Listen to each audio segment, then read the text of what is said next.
Tonight on CBC Vancouver News. It's pretty hard to say how many salmon actually died up in there, but I would guess there's probably hundreds of thousands.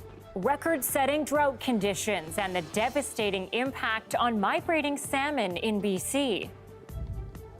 Everything has a season, and mine is near done, and I'm anxious to get on to other pursuits. Also reflecting on his last weeks as Premier, the legacy of John Horgan. Plus a look at some of the claims being made by local politicians and how they stack up against the truth. This is CBC Vancouver News.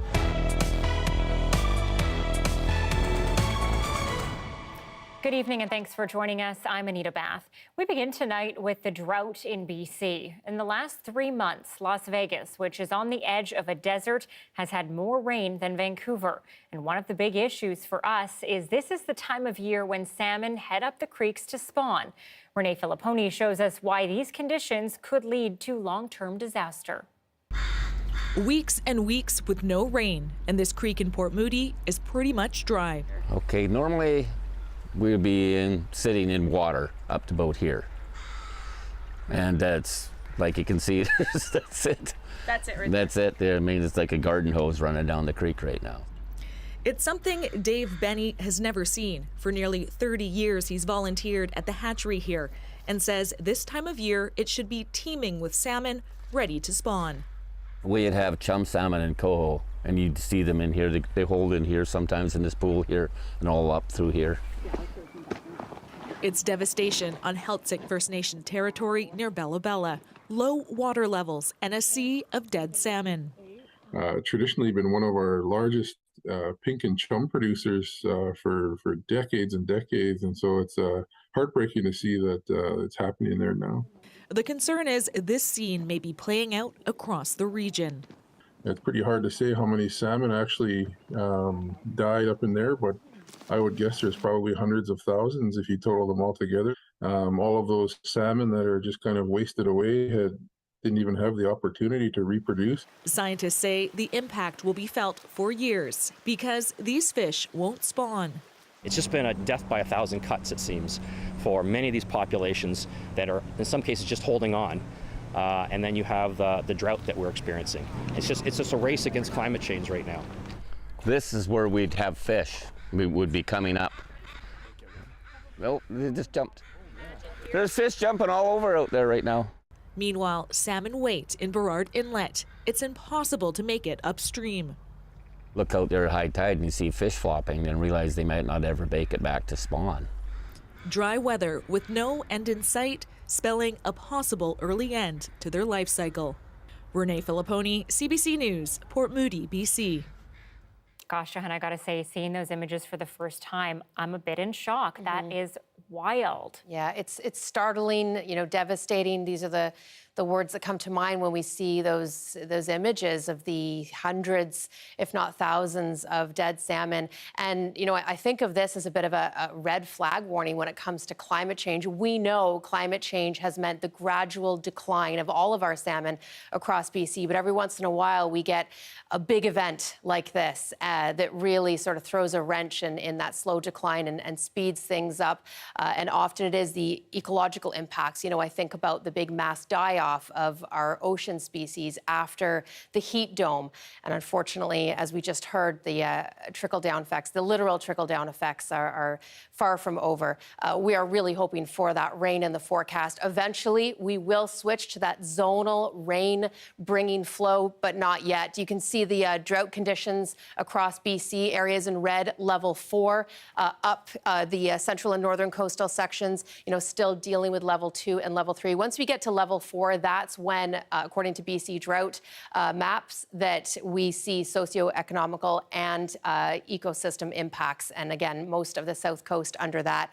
It's been high pressure to blame for weeks and weeks on end. Any cold front we get sort of hits it. Maybe we get a few rounds of showers. We are watching for one of those cold fronts again on Monday. The good news here is yesterday, when I was checking the models, the rain on Monday was an outlier scenario. Now it looks like the south coast will see a bit of rain, and it's this swirling low out in the Pacific that will punch through that high pressure system for Monday.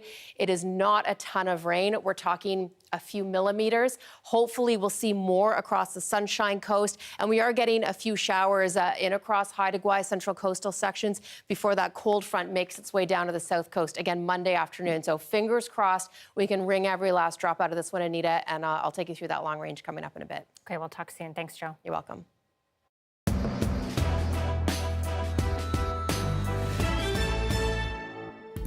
Turning now to the municipal election, Vancouver's police union is breaking with a long tradition of staying out of politics. It's now endorsing candidates in this campaign. And as Josh Grant reports, criminologists, ethicists, and some candidates have concerns. The Vancouver Police Union says it's endorsing ABC Vancouver's Ken Sim for mayor.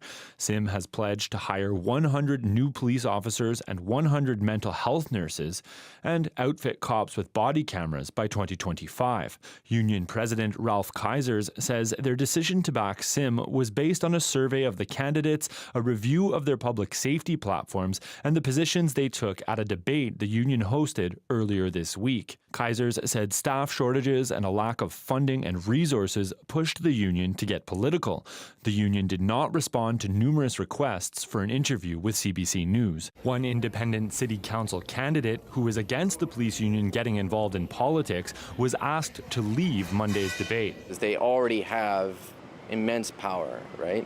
They have the power to say no to Vancouver City Council, an elected government, and they want to freeze the police budget, and they can't even do that. They can just say no. During COVID.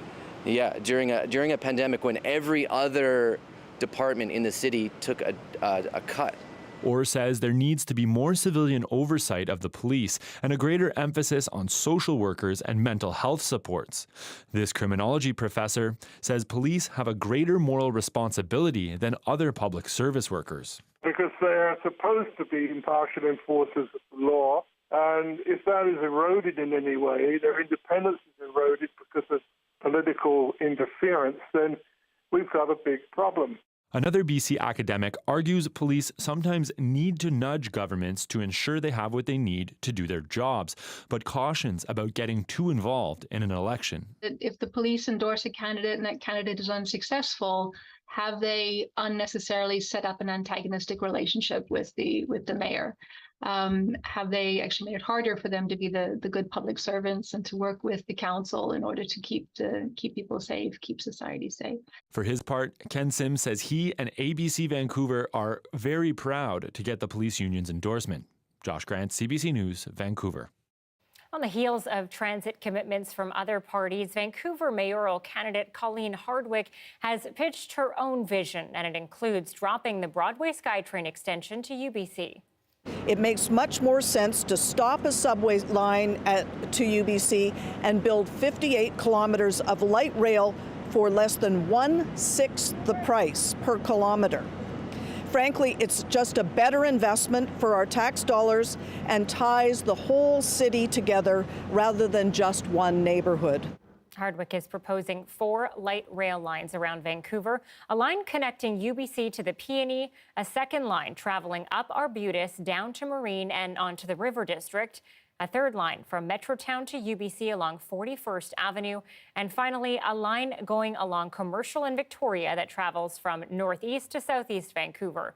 Yesterday, mayoral candidate Ken Sim pitched a SkyTrain line from the North Shore across the Ironworkers Memorial Bridge, a project that's already in the Transport 2050 plan.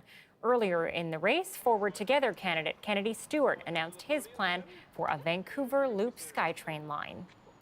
Now, those elections are less than 2 weeks away, and across the province, voters have already started casting advance ballots. Many cities are offering advance voting this year, including Surrey, Victoria, Kelowna, Kamloops, and Prince George. Mail-in ballots are also available in most larger municipalities, but be sure to check city websites for more details. And in Vancouver, the city has implemented accessible voting options for people with disabilities. Well, every election season brings big promises that may be hard to complete and negative ads that may not pass the smell test. But this week, it seems like a lot more questionable claims are being made from some of the leading candidates. Justin McElroy is looking at what's being said and why all the promises aren't quite adding up.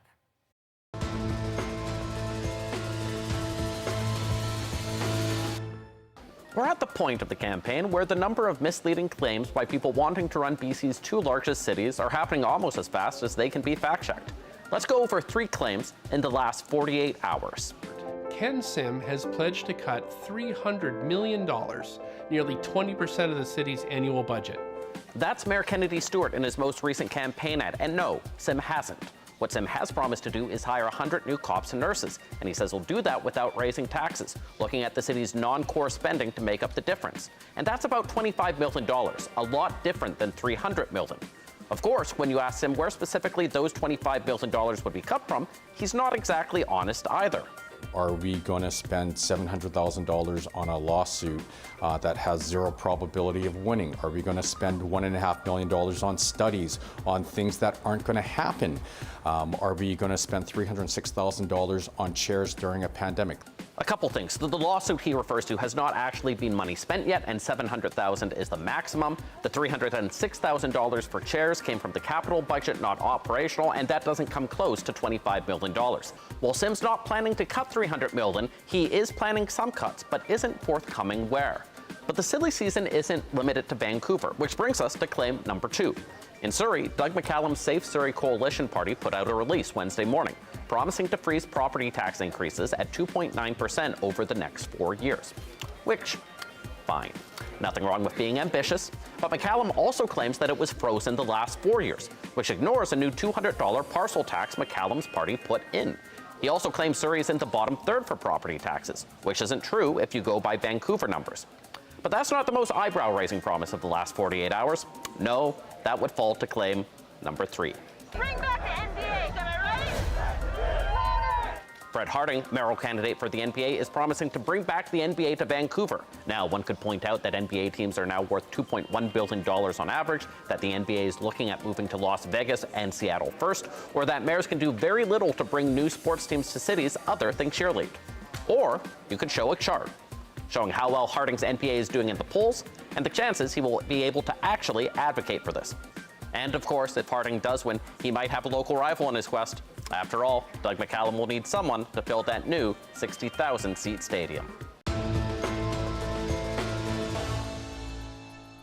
Well, tens of thousands of Central Okanagan Transit users were bracing for a full bus strike this morning, but it never came. Instead, a last-minute deal diverted the disruption. The parties agreed to binding arbitration, but as Tom Popick reports, there are deeper disagreements looming down the road. Ready to strike at dawn, union leadership instead announced a settlement of sorts. We met yesterday. We continued negotiations up until 10 o'clock. We again offered binding arbitration, and after some back and forth, they finally agreed to binding arbitration.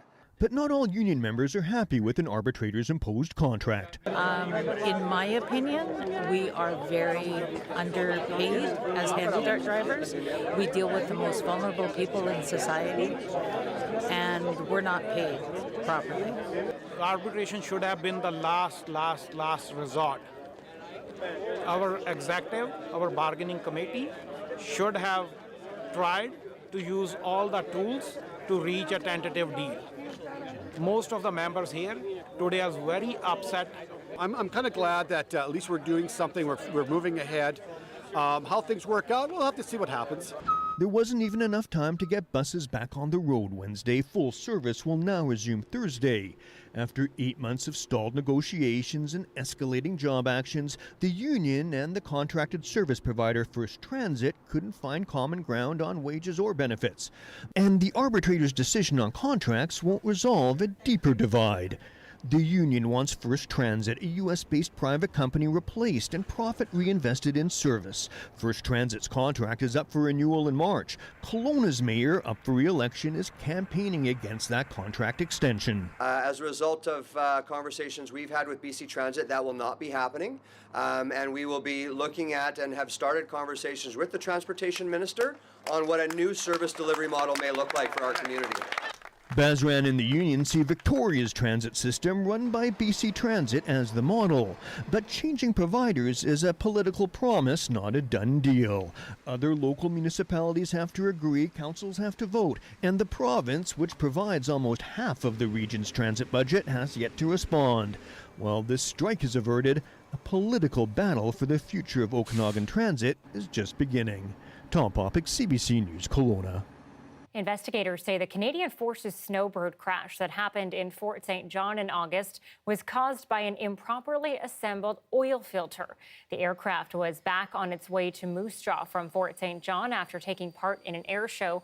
According to the investigators' report, the pilot brought up the landing gear shortly after takeoff from the North Peace Regional Airport when a loud noise was heard and the engine failed. The plane descended toward the runway and skidded across the tarmac. The pilot was uninjured, but the jet was seriously damaged and the fleet was pulled from flying in any shows. Well, YVR is bringing in a new system so travelers can reserve a time slot to go through security. Appointments can be scheduled up to 72 hours before flights. The airport hopes the YVR Express program will provide a more balanced flow of passengers through security screening, with a goal of reducing wait times for both passengers and staff. The program is free, but it's currently only available for travel to the U.S. Yeah, and that program is available at other airports around the world, and so far, many have said it's been pretty successful.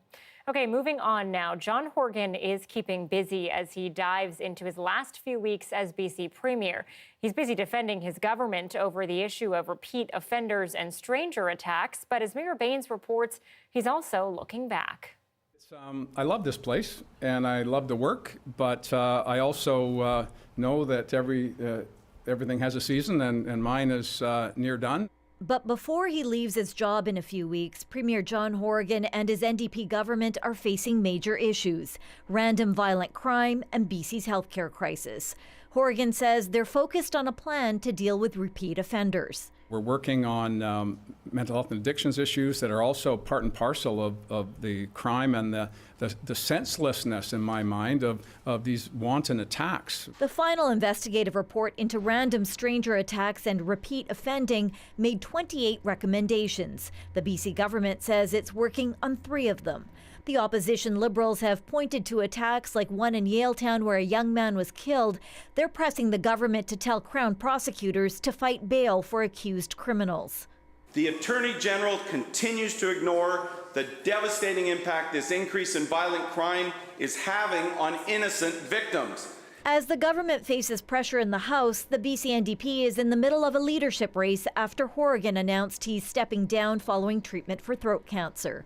This political scientist says the government appears to be struggling. I think there is that lack of leadership is already apparent, and a lack of attention perhaps to the political side of politics. Former Attorney General David Eby is now out of cabinet as he runs for the NDP leadership against climate activist Anjali Appadurai. She's being investigated by the party and Elections BC, accused of using environmental group Dogwood BC to unfairly sign up new members.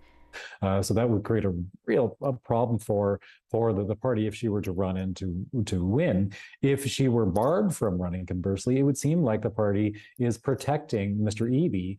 Horgan was asked about speculation around briefing papers prepared for a new premier and whether that meant a decision was imminent.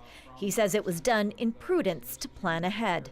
Mira Baines, CBC News, Victoria. Okay, an Indian classical musician is making his mark in BC. At a recent performance in Burnaby, his students joined him on stage. And for this musician, it's not just about the music, it's about much more. Here's his story. My full name is Sharanjit Singh Mand. We have some wonderful artists performing here. Of course, my guru, Pandit Harvinder Sharma, he has come all the way from India to grace this city with his beautiful, inspirational music. and I will be joining him on the stage. So it's a sitar duet. He will be playing sitar, I will be playing sitar, and then we have Sunny Matharu Sahab, who is a tabla player. So three of us are the main act of the evening. But what is even more attractive for me and important for me is that a group of my students are presenting a composition, which we have worked together for last few months. This is the first time you will see an ensemble of Indian classical music. Usually Indian classical music is done as solo instruments or singer. Okay, everyone, tune your instruments and we'll see you in 5 minutes at the stage, okay? My students fondly called me Guruji, which is a little bit different from a teacher. Teacher is somebody who teaches. Guru is somebody who becomes a medium for the divine knowledge to pass. So these are just some experiences which are very necessary for you as a student to grow. And it's never ending. It's not like you have a lesson and after that you're done. So we have lessons after lessons, and that keeps me really evolve and revolve around music. But it's a very meditative form of music. So people connect to divinity. So I think once they experience that, they will be more prone to teach their children about classical music. I think there's a lack of that. Like, it's not really about sitar anymore or music anymore. But through music we have understood and we have become so close to each other that even the music is no longer relevant in that place. I think for me it's becoming a means of just meeting myself at a very deep internal level, like who is, you know, outside of this body and whatever, like who am I and what does my soul really yearn for in music? And this has become a medium that is allowing me to do that. And if you're the kind of person where that is important to you, self-discovery is important to you, it's a beautiful pathway to go down and experience so much beauty musically, but also meet yourself along the way. For people who don't understand the language, they listen to music, because music transcends languages. He's on the front lines trying to keep youth away from gangs, and that work has earned him an international award. After the break, the Delta Constable is here.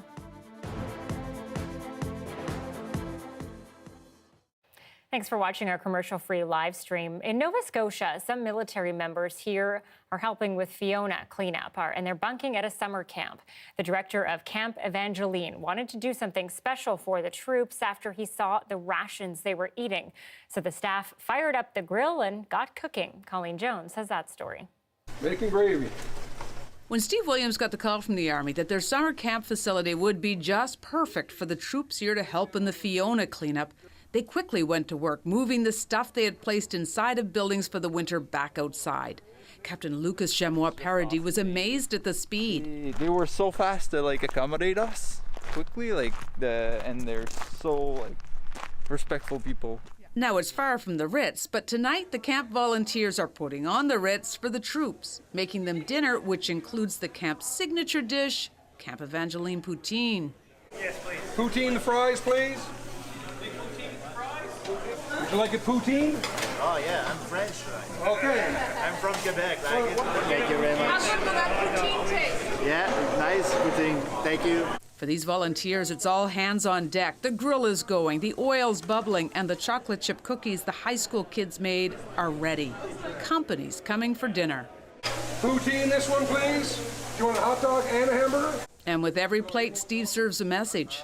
Thank you for your service. Thank you so much. How welcome to Steve? Has he gone above and beyond to make you feel welcome? Oh yeah, definitely. Steve got the idea to host dinner for over 100 people when he saw the troops eating rations. Corporal Dave Brema shows me what that looks like. Actually, you can feel it with your hand. Now, to be clear, no one here's complaining about rations, but Steve thought a meal of burgers and poutine, neither of which are on Canada's food guide, would be a welcome change. But more importantly, a way to say thank you. We've been watching the rations they've been eating, and they've been doing really well, and we said, you know what? Let's give them something extra. Let's give them a treat and to thank them for what they're doing for us here in Nova Scotia. Yeah, I'll get poutine, no turkey. The troops trained earlier in the day for their Fiona mission. It's extremely important anytime we're out helping Canadians. It's something our troops take very seriously, and they're always very eager to do. And the challenges are always different. Of course, the challenges don't match what we train day to day within our specialties to do. But we have extremely motivated and intelligent soldiers who adapt very quickly to whatever is needed of them. Thank you for your service. And nothing says thank you like poutine. Is there anything more Canadian? Colleen Jones, CBC News, Drought.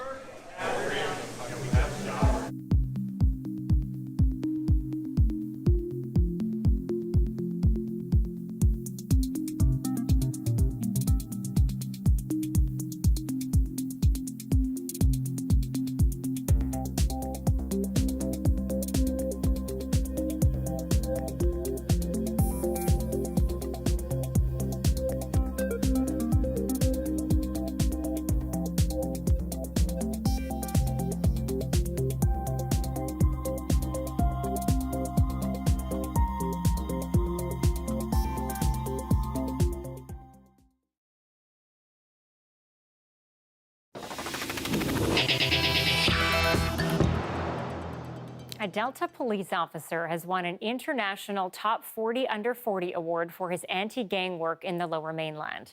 Constable Jesse Sahota is being recognized by the International Association of Chiefs of Police for working with youth, helping them build strong connections and keeping them away from gangs. Sahota coaches wrestling at Timanawis Secondary in North Delta Secondary, rather. He also launched the Delta Police Department's youth wrestling program. Constable Sahota is with me now in studio. First off, congrats on the big award. Thank you, Anita. I really appreciate that. Can you tell us what it is about your work that you think got you this award? What do you do? Honestly, if I could, divide this award up into like 20 or so pieces, it would make a lot more sense because it's a collective effort. It's not just me. There's my school liaison team, the youth liaison team at DPD, the school board. We have community partnerships like Yo Bro, Yo Girl. What we do is we run after school programs. I coach 2 teams on a volunteer basis, wrestling teams. And then we have like other community events that we host for the youth, just to keep them engaged, have a positive outlet for them. So, they're not distracted by some of the negative things that surround them. So you're mostly working with sort of the general population of kids, or are you actually closely working with at-risk youth? In my professional job, yes, I'm working with at-risk youth. On my volunteer time, I'm working with everybody, whoever signs up and registers and shows up. But for me, I always see, I don't really see too much of a difference, especially when it comes to youth. There's no such thing as a criminal youth in my eyes. It's just an opportunity for us to show them, hey, this is a good direction to take and this is a not so good direction to take. So I'm working with all sorts of youth. Mm-hmm. And you sort of had that crossroads for yourself, right? You were expelled from school in grade 12 and then you were put into an at-risk program. Can you talk about how that program put you on the right path? What specifically was done? Yeah, that was actually in grade 7. So just out of elementary school, I was, like I said this morning, for lack of a better word, I was being kind of a brat. And people showed me some, kindness that I really didn't deserve at the time. But their message at that time was, when you're able to do so, pass on this kindness and help somebody else. And when I'm working with the kids these days, and I tell them, I'm not looking for you to pay me back. I'm not looking for you to do something in return. But when you're able to, pass this on, pass it forward. And one of the reasons why our program is pretty successful is because we have a lot of alumni returning. Like today was practice. I wasn't able to come because I'm here. And we have 2 alumni running the show while I'm gone. And I think that's what we're trying to teach. Take the help for now, but when you're able to do so, give back and, give large. Well, it's clear that you are doing that and such an important role model for the community. Working with these kids, what's one of the biggest barriers you're seeing in your work in terms of, kids wanting to go into that gang lifestyle? What's the hardest part about keeping them out? The gang lifestyle, it is an unfortunate truth in British Columbia, and it has been for the past 10, 15 years. You know what? I think sometimes as a society as a whole, we have emphasis on things that we shouldn't have an emphasis on money, the lavish lifestyle. All these things are actually illusion. It's not true. You know, I work the front line. I know this is all a mirage. And when I tell the kids that, they have a hard time believing it because they see the rap videos, they see the music, the culture. They want that sense of bravado. They want to be somebody. But I told them, you want to be somebody, you can do it through legitimate means. You just got to put in the work. It's not going to happen overnight. You put in the consistent effort, and one day you're going to be a somebody. You're going to accomplish something. Your family, your friends, your neighbors, they're going to be proud of you. And I try to do it through wrestling, but you know what? Wrestling is not the only answer. You know, I always tell them, if basketball is your thing, if music's your thing, if math is your thing, media is your thing, anything, you just got to put in the effort. Follow your passion. Yes. Constable Jesse Soda, thank you so much for being with us. Thank you, Anita, for having me on this show. Scathing comments from the Prime Minister over the Hockey Canada scandal. The association is now playing defense under relenting pressure. That story is next.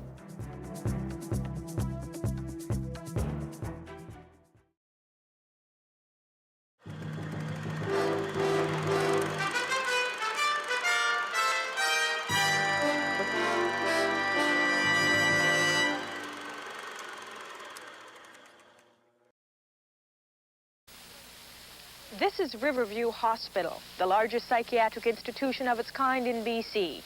A few years ago, there were more than 4,000 patients living here for treatment of mental illness. But today, there are fewer than 1,100 residents. That's because BC's Ministry of Health has adopted a policy of deinstitutionalization. And while growing numbers of ex-patients are now being released into the community, they're finding they have fewer and fewer places to go. More and more special boarding homes, subsidized by the government but privately run, are shutting down.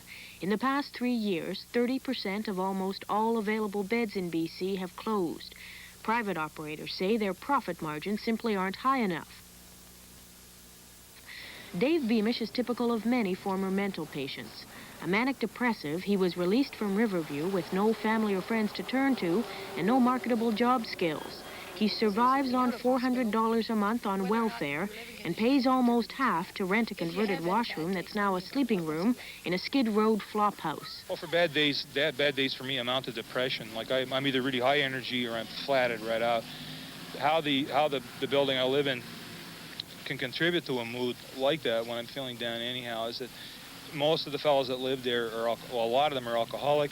Many of them have various kinds of physical problems that they've had. They're often on their last legs. There are various ex-patients living there. You get some really bad behaviors happening. You get people defecating in the hallway from time to time. There are cockroaches. There are mice. There are those things. The management really tries to deal with that and does deal with it pretty well compared to many other places, but none of that contributes to your sense of well-being. There was an old man a couple of months ago, stabbed himself twice in the stomach. He was a 68-year-old man with a little Pomeranian dog and a little TV. And one day he just had it. He tried to stab himself a couple times. He couldn't. He went down and talked to the manager about it after he stabbed himself and said, "I'm really sorry, I didn't make a mess." I think the Ministry of Health is not exercising its right and its designated job from the people of this province to do something very, very quickly about housing for the handicapped, the emotionally handicapped people. Activists like Ron Brown are now up in arms. They say while the BC Health Ministry refuses to address the housing crisis, outside proposals for solutions are being turned down point blank. Well, we've sort of taken one step back. Canadian Mental Health Association is now saying it's not our proposal that's important, it's the fact that people need housing. So we're now advocating. We're asking Mr. Nielsen and the rest of the government what it is that they intend to do. If they didn't like our proposal, that's okay, but we would like to see what their proposal looks like. Is so-called normal society a little bit afraid still of ex-mental patients? I think they're a lot afraid, and I think it's unfortunate, like the recent murders in the Lower Mainland, those kinds of things stick in people's minds. And as soon as they hear mental patient, they think of those, and that stuff is replicated, those attitudes are replicated in cheap television shows and whatnot. Sure, there's a lot of fear, and I think it's real on different kinds of levels. There's those stereotypes, there's also the internal fear that maybe, I haven't got as good a hold of myself as I might have. Genevieve Westcott, CBC News, Vancouver.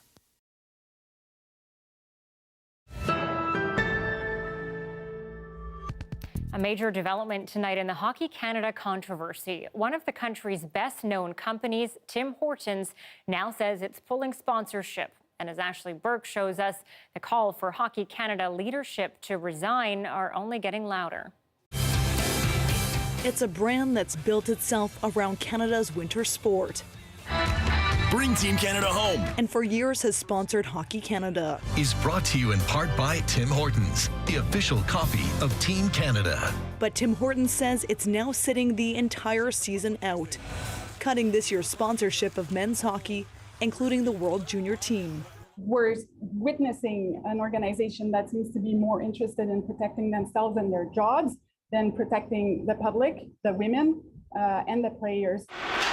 It's a huge financial blow amid growing calls for Hockey Canada's leadership to resign over its practice of settling some allegations of sexual abuse using a controversial fund, and over a culture that's seen police investigate multiple allegations of group sexual assault.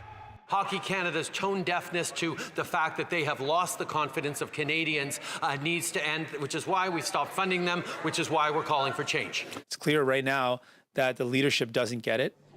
This after defiant testimony from Hockey Canada. Our board, frankly, does not share the view that senior leadership should be replaced on the basis of what we consider to be substantial misinformation and unduly cynical attacks. But that defense fell flat with the two largest provincial hockey federations. Hockey Quebec says it's lost confidence and will not hand over player registration fees. The Ontario Hockey Federation says it wants to do the same. We could see others follow. And to me, I think at the end of the day, we have to make decisions in the best interest of those kids that want to play the game. Because let's face it, the game is hurting. But it's sponsorship sometimes in the millions that could really hurt. They have millions of dollars. They can weather the storm for years. And this has to happen. That the sponsors stand up to Hockey Canada. That is the only way this gets rectified.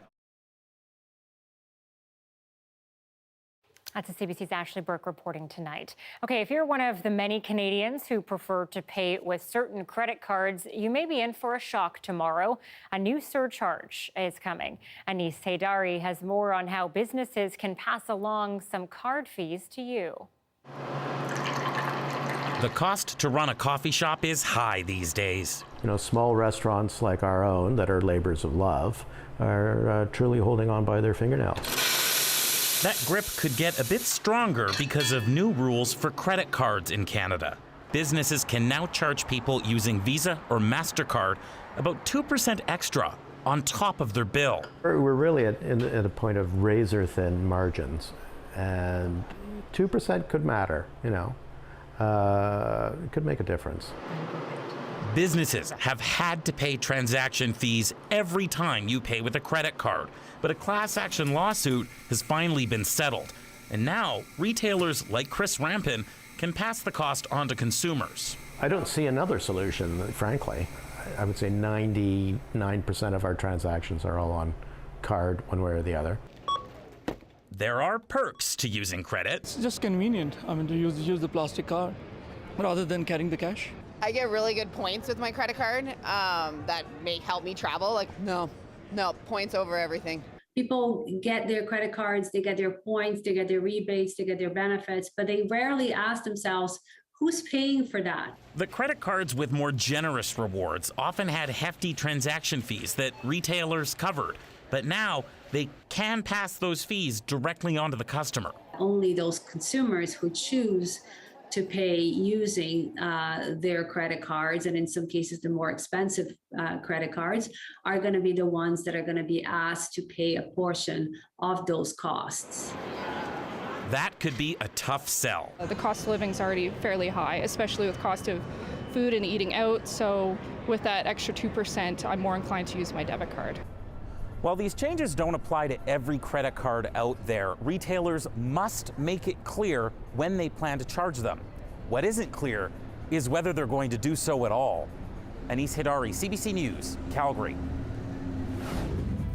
Disease threatening more death and destruction. The fallout in Pakistan over a climate disaster that's left the country flooded. We take you there next.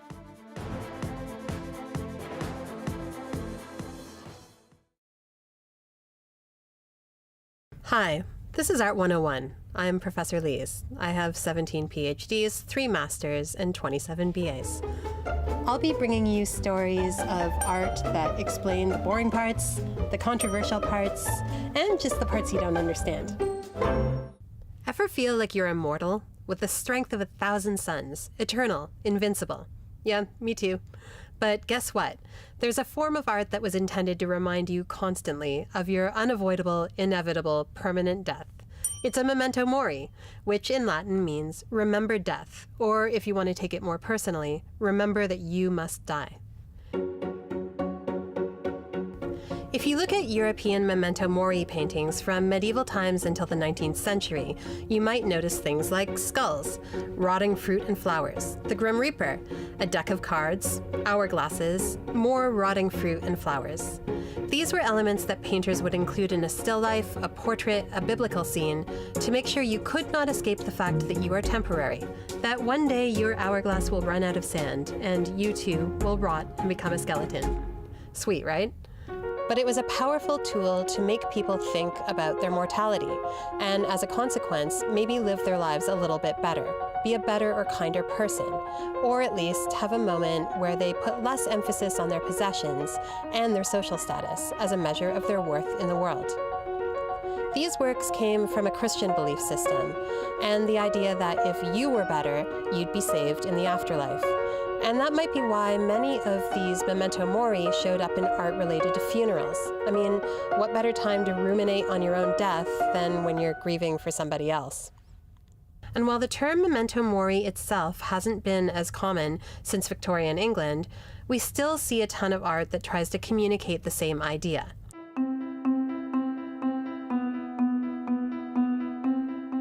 The skulls you see in art from the Mexican Day of the Dead? Yeah, those are to remind you that you're going to kick the bucket. Lots of traditions, including Buddhism and Japanese Zen culture, still have artworks or poems that perform the same function. And contemporary artists do it too. In 2007, British artist Damien Hirst created a sculpture of a skull covered in over 8,000 diamonds. Pretty subtle reference. The Weeknd calls his new radio show Memento Mori. And in the last video before his death, Mac Miller carved the words Memento Mori into his own coffin. Hell yeah, they letting me Listen, it's not terrible to think of the fact that you're going to be gone one day, and maybe put more emphasis on your character than your car. Live kindly, compassionately, eat your vegetables, call your mom. Thanks for sticking with me through this morbid edition of Art 101. I'll be back soon with way less death. Hey, here's a picture of a puppy. It's also gonna die.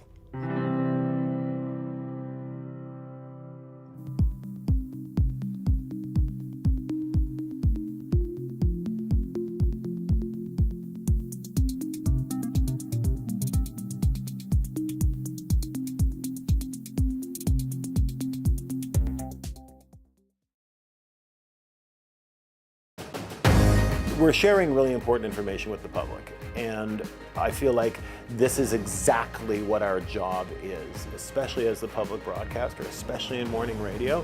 That's incredibly important.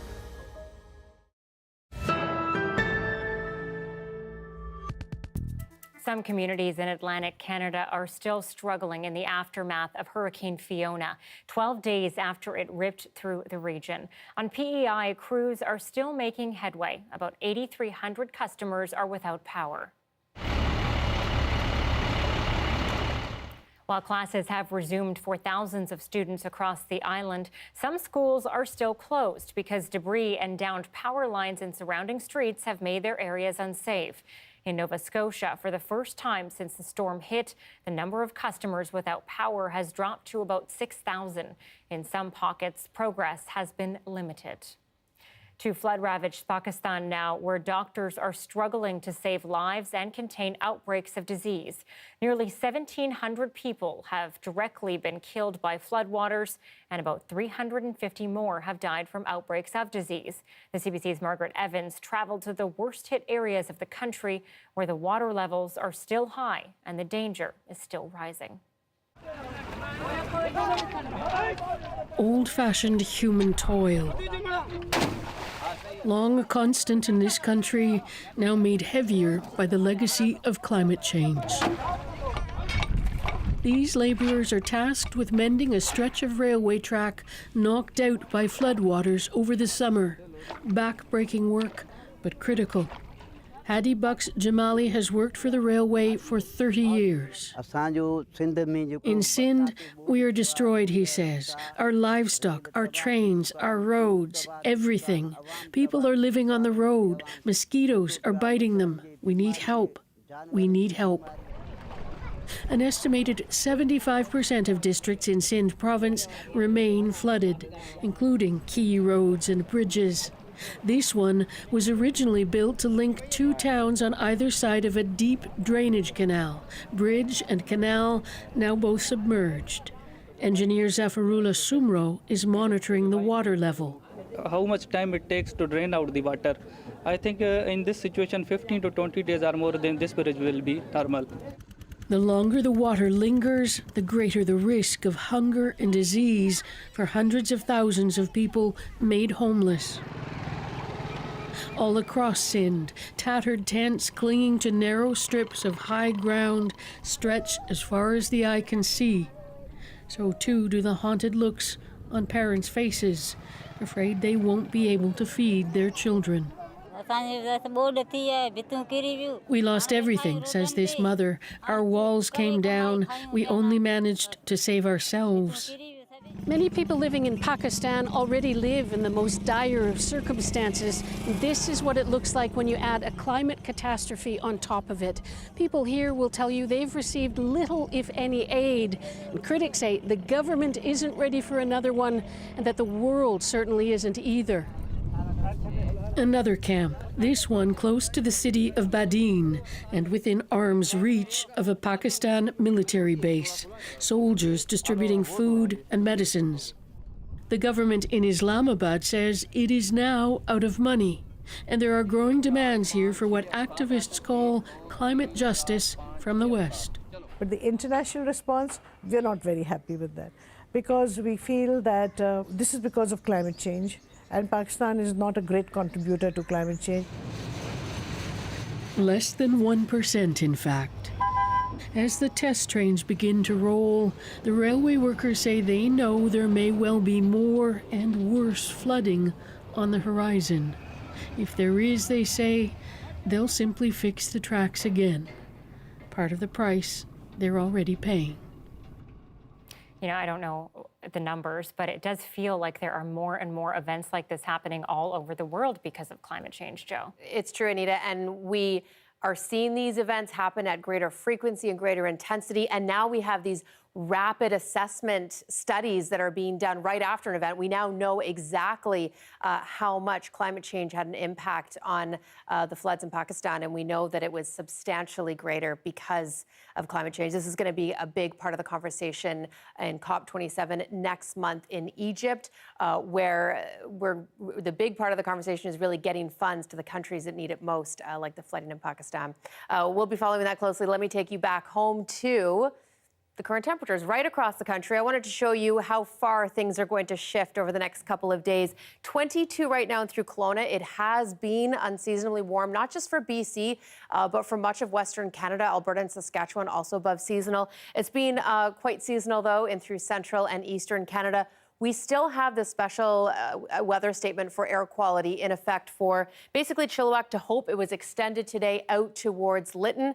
So that is from the wildfire smoke. Hazy skies will continue. Okay, I want to take you through the long range. We know we will see a few showers on Monday, and that's with one of two cold fronts. The first one actually coming to Central and Eastern Canada and bringing the first shot of snow this season just in time for the Thanksgiving long weekend. So look at that air mass up in the north. That's the modified Arctic air mass that's going to sweep down across the Great Lakes, heading out towards Atlantic Canada for this weekend. Unfortunately, this will also bring some of the coolest overnight temperatures we have seen for communities recovering in Atlantic Canada from Fiona. So overnight's getting down to 3-4 degrees with many still without power.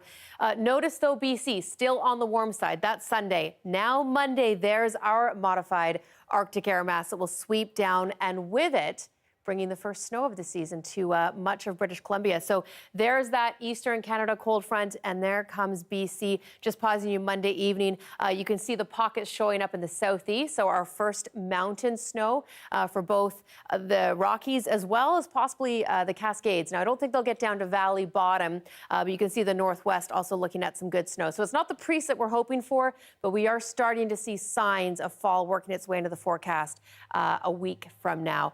Look at the temperature trend for Vancouver. We were a little cooler today. We come right back up Thursday, Friday, Saturday. Those are summer temperatures.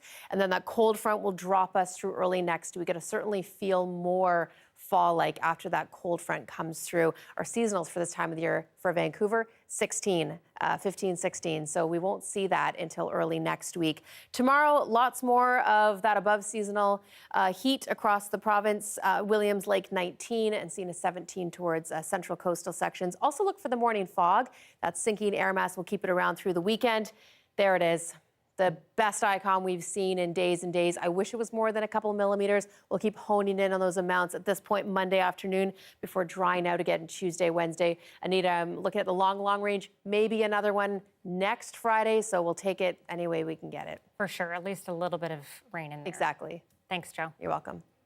Well, there are lots of Canadians seeking work flexibility with a side hustle, a means to make a little extra cash. And a growing number are trying to make those part-time gigs full-time so they can quit their regular jobs. But as Ellen Morrow shows us, that has a knock-on effect for employers. Chelsea Frater is taking her future into her hands literally. Cleaning, catering, and doing photography. Once 3 side hustles, now her full-time work after quitting her 9-to-5 during the pandemic. So I had to make a choice on what I wanted to do. Do you want to, work 10 hours for somebody else, or do you want to work 10 hours for yourself? But then you're also scared because it's like, am I going to make the same kind of money? Am I going to lose stability? Am I going to lose my comfort? Contrast for me how you're feeling now versus how you were feeling in your last weeks at your job. Night and day, the fact that I can do what I need to do, make the money times 2, times 3 of what I was making before, and not feel like I'm pressured to do it and I'm happy to do it. That to me, I will never go back to work. And if we want to bring our side hustle to the next level, we need to get some steam. So-called side hustles are now becoming so much more to so many. So you might start with this really big idea. Shunning traditional work, these students are learning how to turn them into their main source of income. Ooh, money. Okay, I like that. This is a small workshop, but so many people want to figure out how to turn a side hustle into their main source of income that this college is offering weekend courses for the first time ever to meet the demand. And enrollment in the small business program is the highest it's ever been since it started more than a decade ago. Carrie Ellen Walser is the coordinator of Durham College's small business program. I think a lot of people are wanting to invest in themselves and invest in their passions, and we're seeing a lot of technology that helps us to make those businesses more accessible. So besides technology making this easier, what other factors are driving this? Well, a lot of people have had more time for their hobbies and have developed new hobbies, and sometimes maybe those were developed out of trying to deal with some of the anxiety or the loneliness or some of the, discomfort that has come from the pandemic. So research has shown that as many as 3 out of 5 Canadians are looking for some kind of side hustle, and some of those people will turn it into a full-time job, and that's making it hard for employers. We're off to meet one business that's struggling to find workers. Wow.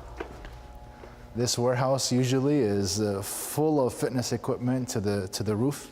Unfortunately, we couldn't find enough labor, or the labor shortage that we have, to manage the warehouse. Nasser Obaid is president of Matrix Fitness, an exercise equipment company. How do you feel when you see it like this? It was motivating for the staff when they see their equipment here waiting to go out to customer sites. Now that there's only a few left, they're worried. Not only is it hard to attract employees, Obaid says it can be hard to keep the ones he already has. This person enjoyed cooking and making cookies and has made that into a business. Yeah, now she sells through social media. So she no longer wants to work in an office or work remotely even for anybody. So this staffing crunch, how much of a challenge has it been for your business? We think we're offering the right packages. We're flexible with our working hours. We have benefits. So we just don't know. Where have they all gone? Where are they?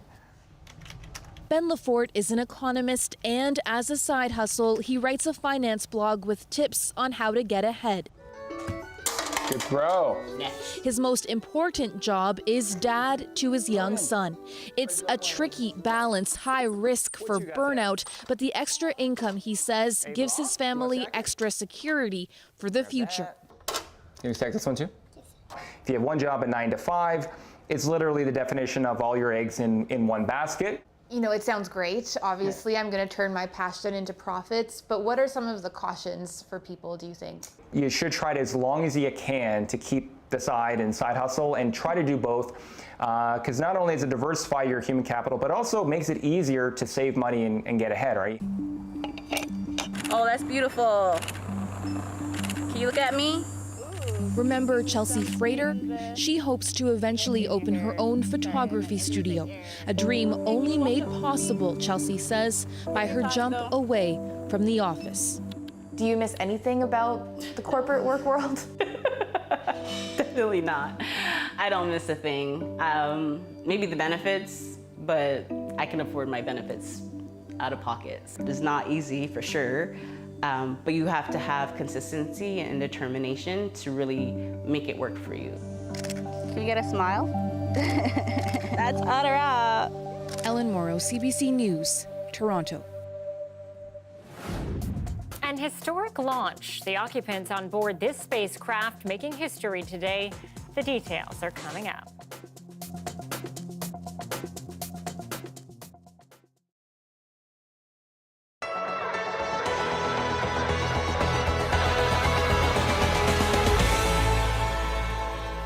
These massive wind turbine blades are nearly the size of a football field. The first of the parts making up the Inuvik wind turbine has been arriving this week. This is Tony Coleman's 12th season working on barges in the north. He says these wind turbine parts are the largest cargo he's seen. It's the biggest I've ever seen on a barge. Like we've had big fuel tanks and everything we taken to Dewline sites, but I've never seen anything like this. Take up the full length of a barge and sticking out over too. It's crazy, but I'm interested to just see how it's going to come off. But it's not going anywhere just yet. It'll be stored here at Inuvik's Marine Transport Services terminal as the project figures out the added costs and delays, including getting the roads ready to transport it to the destination 12 kilometers down the Dempster Highway and then another 5 kilometers up a winding road they are building to the installation site. The cost to build the access road, cost for cranes to move and assemble the turbine, and the cost of the battery storage system are all higher than anticipated. The Northwest Territories Power Corporation is responsible for the wind turbine project. The project was initially funded by the federal and territorial government at $40 million. But the Power Corporation says it's now more than $20 million over budget. The wind turbine is expected to cut the use of diesel by 30% and to offset over 6,000 tons of greenhouse gases, which according to Natural Resource Canada is the same as 2 million liters of gas at the pumps. It's not yet clear who will take the responsibility of the over $2 million budget. The Department of Infrastructure for the NWT and Government of Canada have not yet commented on this. Carly Schogner, CBC News, in Inuvik.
Hi, I'm Amy Bell, and here's what's in your CBC Vancouver inbox. The Chutzpah Festival is back November 3rd to 24th with an exciting lineup of performances including concerts, comedy, theater, and more. Visit chutzpahfestival.com for tickets and more info. And never miss a special programming series or contest. Subscribe to CBC Vancouver's e-newsletter at cbc.ca/Vancouver inbox and keep connected with us.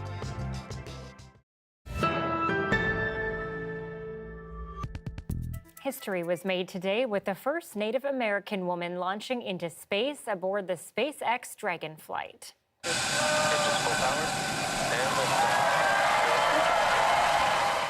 The expedition's mission commander is Nicole Mann. The 45-year-old astronaut is a member of Wailaki of the Round Valley Indian tribes in California. The flight launched from the Kennedy Space Center in Florida, and the 4 crew members are on board and are scheduled to spend almost 6 months at the International Space Station.